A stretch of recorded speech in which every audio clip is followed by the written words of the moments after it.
In today's video, we're going to do a deep dive on an AEW star who has had contract time added. Apparently, he wants out, and we're going to talk about those details because what we are looking at is another scary situation of talent not being utilized and wanting out. And then we also got to talk about Naomi and what we could possibly expect from her appearance on WWE Raw. And yes, we are going to talk about a Major League Wrestling departure, and it's all coming up right here on the Ango Show. And as always, if you guys want more videos like this, don't forget to click that subscribe button. We are in the hunt for 100,000 subscribers, and we've never been closer. So thanks to all of you for showing you guys, showing me love, but also just showing up every day. I really do appreciate it. I want to kick things off with Major League Wrestling because a longtime producer in the world of professional wrestling is departing the company. And I'm very intrigued in what this is going to actually turn into, because if you guys didn't know, PWInsider.com reported that David Sahadi is gone from MLW. Now, you actually might know this name because this is a name that worked as part of the creative team and production for WWE during the Attitude Era, and then at other points in time worked in TNA. And now David Sahadi is gone from MLW. A lot of people tend to not realize how important these producers are actually to a wrestling show, especially when they are a veteran, especially when they have experience. But according to PW Insider, the promotion decided to make the change. They were told that the promotion has opted to move in another direction in terms of production. Shahadi had been with the company for a significant period, helping to shape the on-screen look of their weekly show. And then what really came down to it, or what this all really came down to, was the fact that MLW apparently thought it might be a conflict of interest. Now, for those who don't know, Eric Bischoff has Real American Freestyle. It was that wrestling promotion that was being started. It's going to be on Fox. Real American Freestyle is apparently bringing in Shahadi for the production of the company. And so with this new venture that's going to be on Fox Nation, Eric Bischoff having a TV deal, they're going to have to make sure they do a really good job of producing the events and making it look good. This is one of those things where maybe MLW didn't feel as comfortable with, their production also being the same as Real American Freestyle, which I guess totally makes sense. One thing I will say, and it's a really big thing, production is everything, right? WWE and AEW, for two different reasons, have really good production. And with MLW, they definitely have improved production under Shahadi. So this is one of those situations where I think MLW, depending on the changes they make, could either be a really, really good change or a really, really bad change. If we start watching future events from MLW and they start to look lesser in quality or maybe just more amateur, then clearly they didn't have a game plan here, but I'm hoping for the opposite. That brings us to our next topic, Naomi. We know WWE confirmed on SmackDown that Naomi will be present on WWE Raw. And today WWE did reveal that Naomi will be addressing her championship. And currently, as it stands, there is a ton of speculation.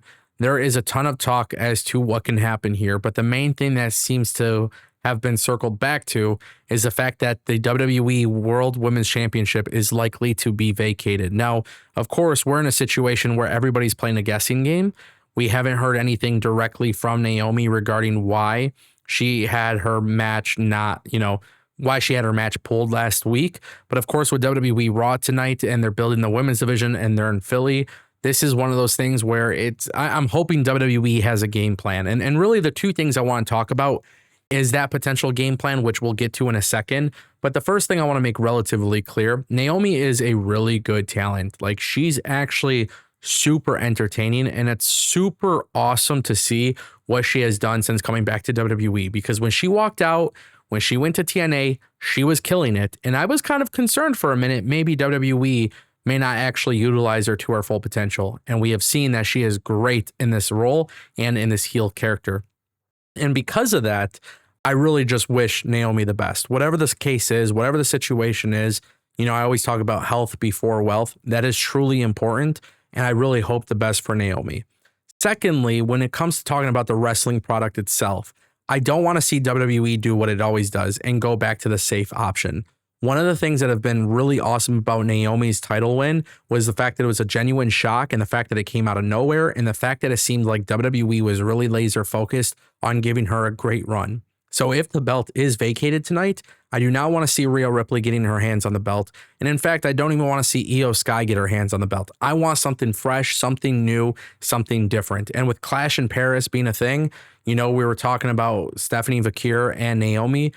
I think this is the time to really just propel Stephanie Vakir to the top spot. I would rush into it. And the reason why I would do this is because Stephanie Vakir is getting over. She is doing a great job. And it's a lot different than what WWE would typically do. And I think that's what WWE needs to continue doing. I think sometimes if you play it too safe, it becomes repetitive, it becomes boring, and it doesn't become entertaining in the slightest. And I have a lot of respect and love for Rhea Ripley and some of these other women on the roster, but it is time for something new. And that was the cool thing about Naomi winning and the cool thing about Tiffany Stratton winning. But now let's keep that trend going. And, you know, there's a million things that WWE can do here. But I think if you are smart, you give it to Stephanie Vakir, let her hold the belt. And then whenever Naomi comes back, there's always that potential matchup that you can get back to. And that brings us to our final topic. Ladies and gentlemen, we got to talk about it. Danhausen has now had an interesting situation get brought up because according to Fightful Select, it appears that Danhausen has now has added contract time due to missing time from AEW. Now, originally, as reported by Fightful Select, Danhausen's contract was supposed to end July 1st. We have not seen Danhausen on AEW TV in a very long time.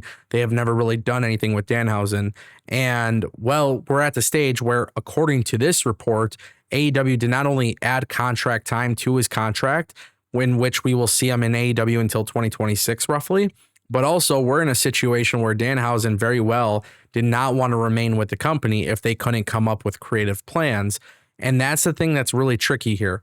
Is AEW holding Danhausen back from going to WWE, or is AEW holding Danhausen back because they might actually have plans? I hope it would be that they have plans for Danhausen and then they can come to a new agreement, because Danhausen definitely fits AEW. He's definitely killed it in AEW. The fans love him. He can make money. I understand he's not a Kenny Omega. He's not a Okada, but it's okay. You don't always need every single person to be like that. And the thing about Danhausen is the crowd loves him. So I think it would be much better if AEW actually utilizes him. Now, if I'm Tony Khan, I would probably utilize him because WWE is a marketing machine. And we know WWE right now can market Danhausen incredibly well. And we know that WWE will merchandise Danhausen incredibly well, especially when you talk about viral moments. You best believe WWE will utilize Danhausen as part of their partnership and their acquisition of AAA Lucha Libre. So WWE getting their hands on Danhausen is just going to print money.